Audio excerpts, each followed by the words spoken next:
Good morning again. We're going to continue on with today's Monster Energy NASCAR Cup Series media availability, and we're now joined by Chase Elliott, driver of the number 24 Napa Chevrolet for Hendrick Motorsports. Chase, I know it was a tough week at Charlotte for you, but you come to a racetrack where you had 2 third-place finishes last year. How much confidence does that give you going into this weekend?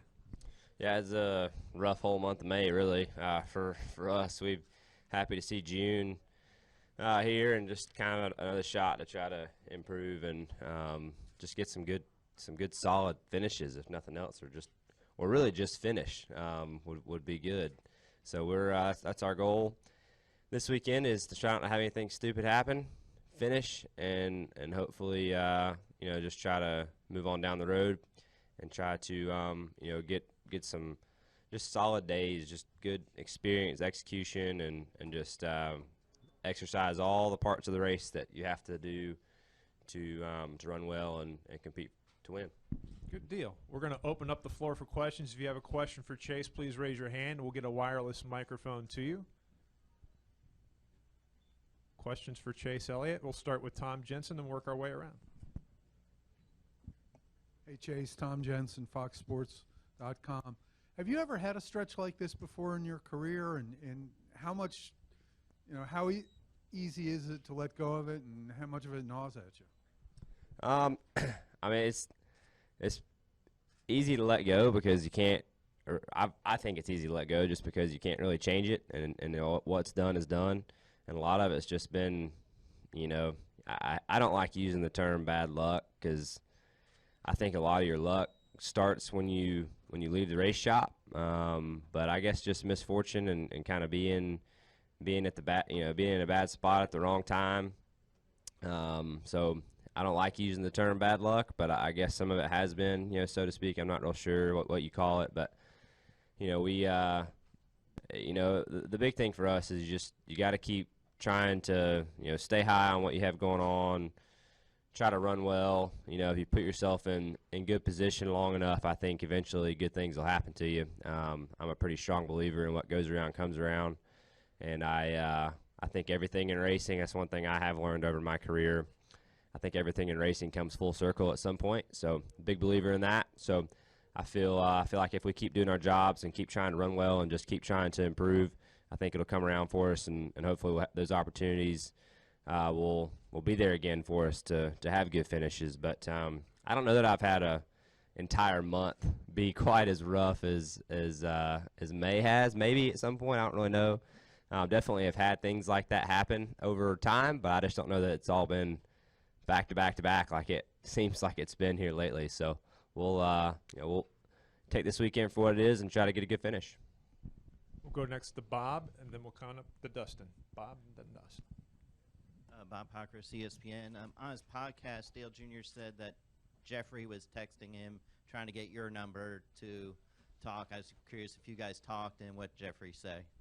Yeah, he did. Jeffrey sent me a text after the race, and just apologized. And I told him, I said, man, it's not your fault. It's and it's just one of those incidents where, I was just in a bad spot. He had a parts failure that was not his doing, and I get it. I understand that stuff like that happens. It was unfortunate that it happened 20 laps into a 600-mile race, but like I said, it's nothing that either one of us can do anything about, unfortunately. But I appreciate him reaching out and taking the time and effort to do that. It meant a lot to me just because I thought it showed a lot about his character and the kind of person he is. I don't really know Jeffrey all that well, so it was kind of cool to see what kind of person he is and cares, if nothing else. So I appreciate it, and yes, we did speak. Okay, we'll go to Dustin, then to Brant, and then to Jerry.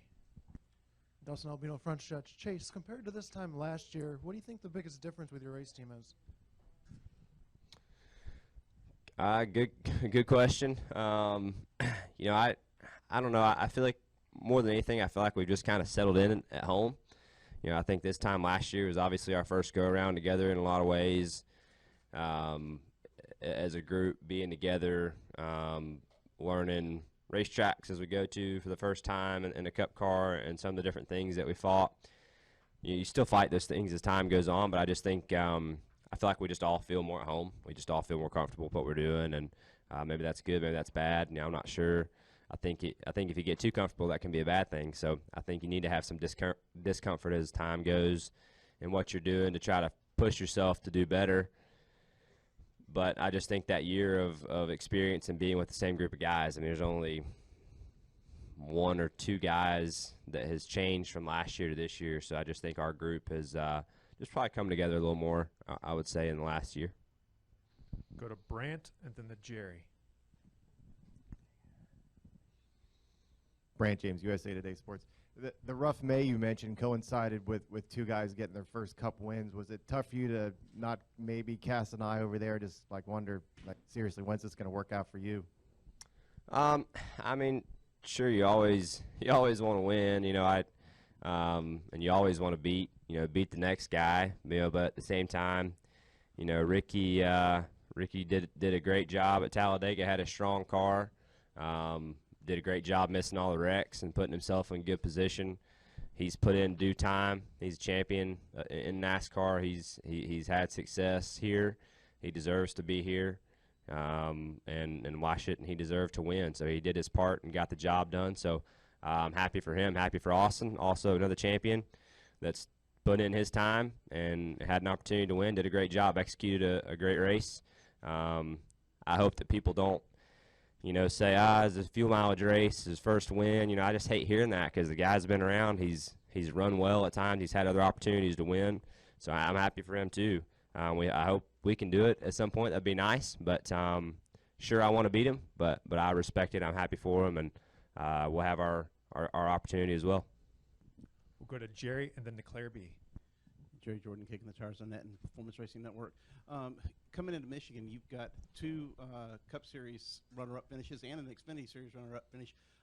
Does that give you any solace going in there? What are your expectations and how challenges that track? And also, how'd you do last night at the table with Denny? Yeah, struggled. I was hoping May was over and June was going to turn a new page, and if the blackjack table has any any frame on June, is not good. But no, I what was your first question? Oh, at Michigan. Yeah, I really don't know why Michigan has been, I don't know if running second 3 times. I don't know if I should say it's been good to us, but we've had some good cars there, solid days overall. I felt like our runner-up finish in the Xfinity car probably wasn't as strong of a day as our 2 runner-up finishes in the Cup Series last year. So, like I said, I really don't know why we've run well there last year. I think Alan has a good feel on the racetrack with the cars and kind of what to bring. I don't know if it suits me or just got lucky or what it was, unlucky or lucky, whatever you want to call it. But I'm excited to get back. I take the racetrack out of the equation. Michigan's one of my favorite areas to go to. I think it's awesome this time of year to go visit Michigan. Cool place to go. So I'm excited to get there and give it another shot. Claire Beeline, Sirius XM NASCAR Radio. I know what you're saying about getting too comfortable and kind of being on the edge of being unhappy that things are not going good. But I would have thought you would be even more frustrated now, and I think it's good that you're not. That a year ago maybe your frustration, when things didn't go right, you could feel it. Do you feel like maybe you're handling it better in a way that's productive? Because certainly you could be really frustrated by now. I think there's a difference in my frustration and some of the things that I've gone through this year. I think is different than what I went through last year. To me, I take a lot of pride in what I do, and some of the stupid mistakes last year were on me and just 100% my fault. I feel like some of the misfortune we've had this month has been out of my hands in some ways. So I look at it, by circumstance. I look at the different circumstances and how they differ. There's no secret. If I make a mistake, I'm gonna be mad at myself, and it's just a fact, and that's the way I am. You can like it, you can hate it, but that's just how I am. That's how I grew up. That's how I'm gonna be. So I think there's a difference in mistakes I make and misfortune that isn't in your hands. And I think that's a difference you see. Any additional questions for Chase? Chase, good luck this weekend, and I hope you have better luck at the table. Yep, thank you.